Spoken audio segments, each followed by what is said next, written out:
ายดีเด้อทุกคนสบายดีจากจอมวัดซักคือเก่าทุกคนวันนี้ก็ไปอยู่ปากเซนะหากไปตัดทรงผมใหม่มาตัดทรงนี้เลยเนาะเพราะว่ามีคนหนึ่งมักเด้ตัวให้คำผมมักเท่ากับยานะคนนั้นเขาไปแล้วก็ตามเขาก็จะตัดทรงนี้เลยเนาะเห็นหลายคนก็คอมเมนต์เดียวว่าเท่ว่ะวันนี้ก็กระซิมาหาบอดีมเนาะทุกคนบอดีมก็ได้หมอกได้เมียก็ถือพาเลยเนาะเฮ้เสียว่ะซอกกินอย่างเนาะตัวนี้เคยมาแล้วเทื่อนึงตอนนั้นน่าจะไปเมืองโขงเนาะไปกับบอดีไปเมืองโขงแล้วก็มา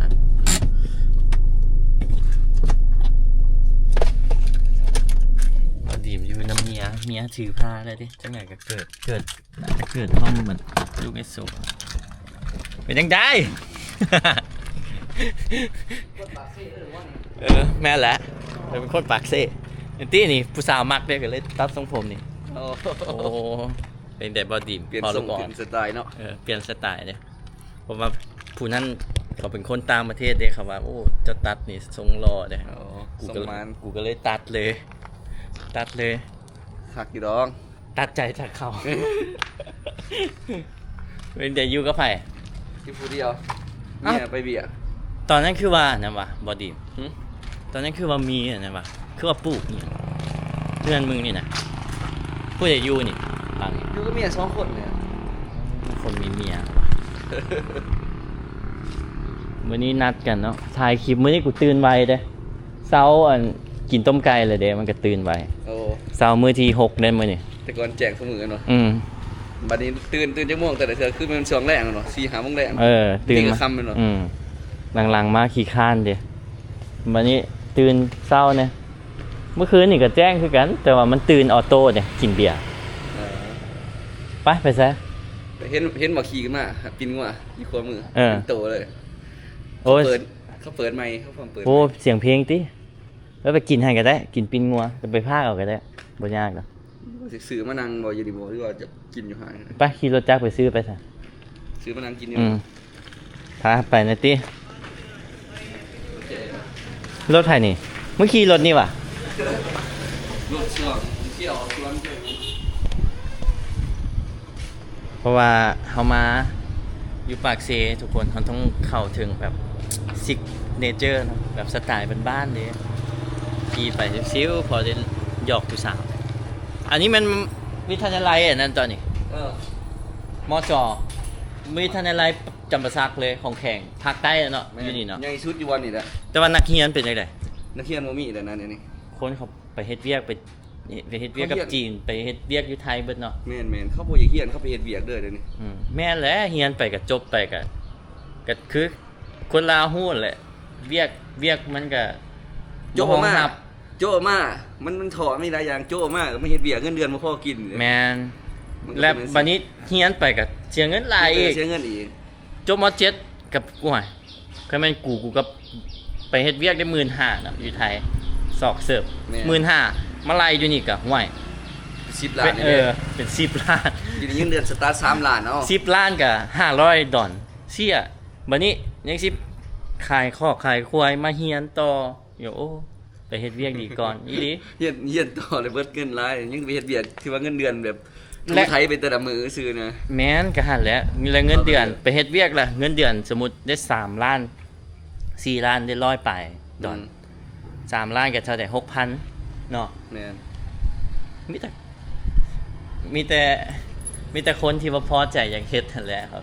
ก็เฮ็ดแม่นก็บางคนก็เขาอยู่ได้ก็มีบางที่เขาอยู่แบบผัวเมียอีซั่งนะคือเงินเดือนก็เขาอยู่ได้เพราะคอร์รัปชันบ่บ่แม่นก็บ่ฮู้เนาะบ้านเมืองได้แหละเงินเดือนซำนี้เป็นยังคนลาวเขาบ่เขากับหากอกหากินอันอื่นเด้แบบประมาณว่าหาเวียกเสริมสินะไปเราดีมท้าไปกินงัวปิ้นทุกคนเคยมาว่าเดือนกูมาเทื่อนึงบ่จื้อเฮาตอนที่เฮาไปดอนเดชน่ะตัวทรงนี่เลยสาวฝรั่งบอกเด้สาวจอร์เจียบ่จอร์เจียเขาได้ติดต่อมาอยู่บ่ติดต่อว่าสิติดต่ออยู่เด้ เป็นยังไง แต่เบิ่งสตอรี่แล้วเขาอยู่กับผู้บ่าว โอ้โห ก็เลยเป็นตัดผมเลยก็เลยบางที่ที่ตัดใจนะ อยากตัดใจแล้วนะนี่นะ เ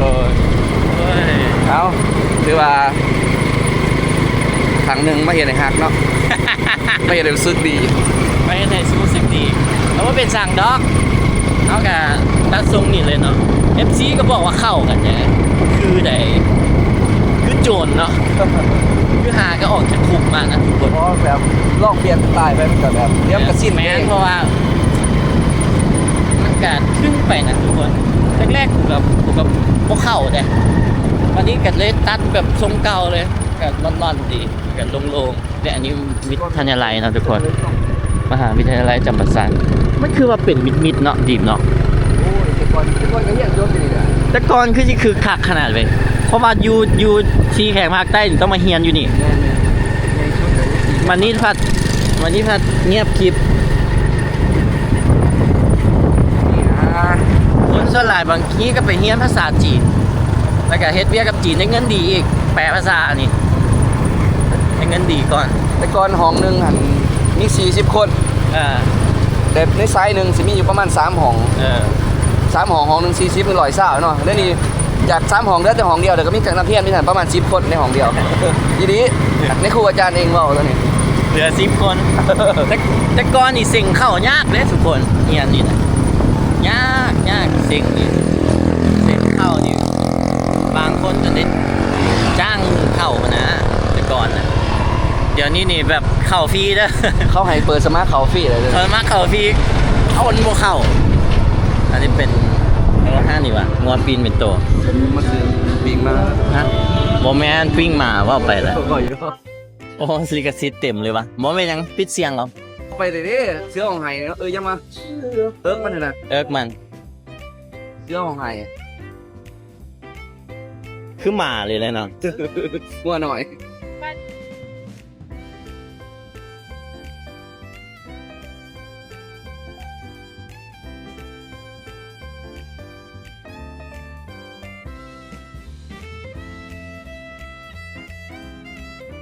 งัวปินสุด70นะทุกคนสุด100 บาท100 บาทเดี๋ยวกบสิขึ้นเงินให้เบิ่งเนาะว่าเป็นจักดอนแล้วก็นี่ซื้อข้าว15,000เป็น85,000นี่เฮาก็สิกินตำก่อนก็พึดเนาะกินข้าวห้องท้องไปตัวได้วะ น้ำตูป่ะคือน้ำตู ตูกันได้เด้อตูมีละสุด70อยู่เวียงสุดเท่าไหร่บ่ก็ซ้ำกันที่บ่ ซูสี ใครมาดูบาดิ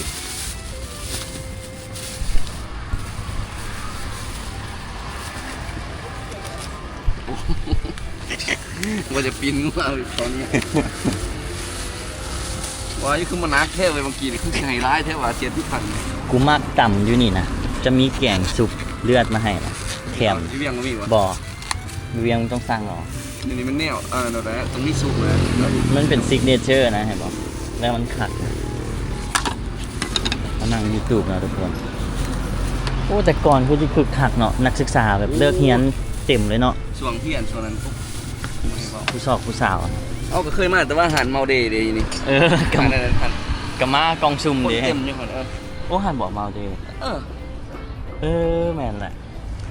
จือแล้ว โอ้ยแต่ก่อนไม่ว่าแล้ว อ๋อต่ำครับทุกคนนะ วาวโสดนี่แฮงมาใส่ชีวิตอยู่ในแฮงมวลเลย บอก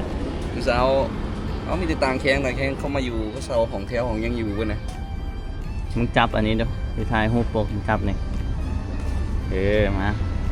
1 2เขาท้ายเบี้ยงเขาต้องมาเอาเลยเด้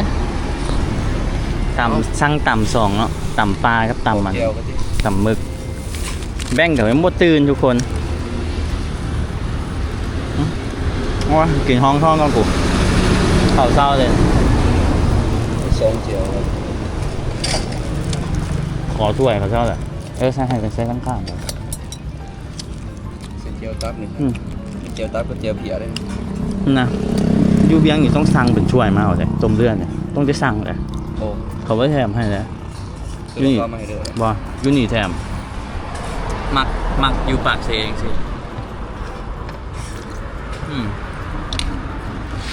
แบบ เอา หัวปิ่ม ใส่จานเอา มี2แก้วอ่ะ อืม ใส่เครื่องเคียงเท่าไหร่เลย เอา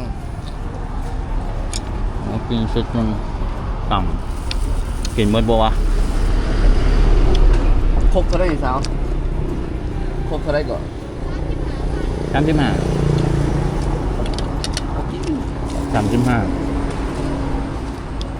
เงินบาทก็เท่าไหร่วะ50 บาท 50 บาท ขอจานนี้อันหนึงจานห้องนี่เลย 35ค่ะ ประมาณ 1.5 แหละ 1.5 ดอล มันไล่ได้นี่ หลายอยู่เวียงเนี่ย50 อัพกูเคยกินต่ำแล้วบกกินข้าวก่อนลาบเลย เก็บท้อง เรียกกระเพาะนะ เ เจ้าของอะไรเนี่ยก็ยิงๆเอามาจอดเลยนะ อาใช่ปะมึงมาซองเอาเต้ มาซุ่มมาเท่านี้ ซูมเอา มาเห็นกันอยงเฮียนนี่แหละมาเห็นอยู่มอจอ บอก ล้มๆกัน นั่นแหละเขาพวกอยู่ต่างเมืองต่างกันนั่นก็มาเฮียนอยู่นี่เนาะ คุยได้เชียร์กันติดใจกันก็เอากันเลย ดีเนาะ กูก็ติดใจเขาอยู่แต่ว่าเขาเบเอา เน้นว่าจะมาเอาเขาวะ กินกับมักปีกับคักนะ เขาก็ มักปีกับปิ้งแล้วเจ้ากับคักนะ ทางกับเบียร์ตัวนี้เห็นสาขาอยู่เบี่ยงเลย เจอขมุก อยู่เบี่ยงกินได้เลยอยู่ ป้าอยู่นี่นี่35เขาเปียกเท่าไหร่35 เบียร์เปิด30 ถึกยัง อยู่เบียงช่วยอ่ะช่วย50คือช่วย40คือ ไม่เปิดสัก4 ชั่วโมงเลยอ่านเขาสัก4 ชั่วโมง โอ้ เข้าตอนเด็กเขาเปียกเปิด โอ้ เปิดจนแจ้งเลยนะ ดีอ่ะโอ้แสดงว่าอยู่ระแวกโรงเรียนมันจึงมีหลายกล้องก่อนยิ้มตับก่อนเกิดอะไรรูปมันเกิด เดินหนาดิ เกิดพ่อไปโศกไปทั้งรูปไปโศกเกิดอยู่นะ ของเดือนมันจะหรอเดือน7 แม่ผู้หญิงผู้ชาย ซะ ใครแน่สัก หลอดไป ผู้หญิงนี่ก็ตั้งแล้วเวียนกรรมเลยนะมึง สีห่วงผู้สาวเนี่ยแหละผู้ชายเนี่ยจะให้ห่วงไปแนวในความรู้สึกผู้ชายเขาเนาะก็จะแบบว่าเขาเคยจะสูงมาก่อนเนี่ยนั่นหนึ่ง บอกว่าจะคันลูกสาวเนี่ยมีแต่สอนมันเอาวะตอนให้ผู้ชายย่านมันน่ะ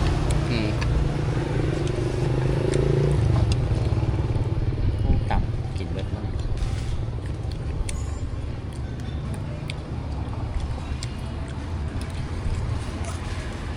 เป็นไงท่าคลิปหรอต้อง เคยลงคลิปติดท้องคลิปดูมั้ย ว่าแล้วก็เห็นขึ้นเด้งขึ้นค่าคลองชีพอยู่นี่ยังถืออยู่ยังกับอยู่เวียง คือว่า กูก็อยากมาอยู่นี่แหละ คือ เธอได้เมียอยู่นี่ มันอยู่ที่มอจอเนี่ยที่ไหนเมีย เนาะ แต่ของมาเยียนอยู่ยังไหนเมียอยู่ จะได้มาหาเบาจิมตลอดเลยทุกคนได้มาหาเบาจิมตลอดมาแบบเพื่อมีผู้สาวนักเรียนสินะ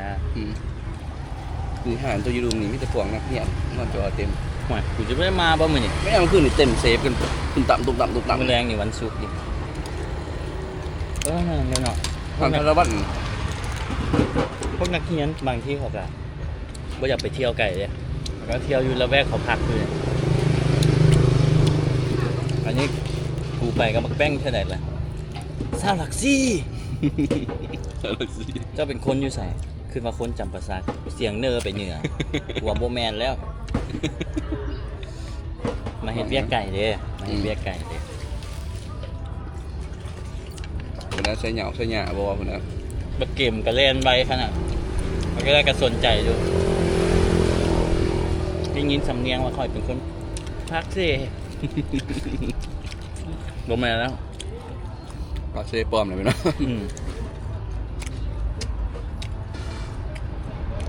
ง กินข้าวกันทุกคนกลับแล้วครับ ลายเลยลายเลย ลาย นี่บ่คือว่าสิลายมัน โอ้ยคันหัวเลยไปกินเผ็ดต้องกินข้าวก่อนทุกคนจะพากันกินเรียบร้อยนะเบิร์ดไป85 2ครบแบบที่85ก็100 8 บาท130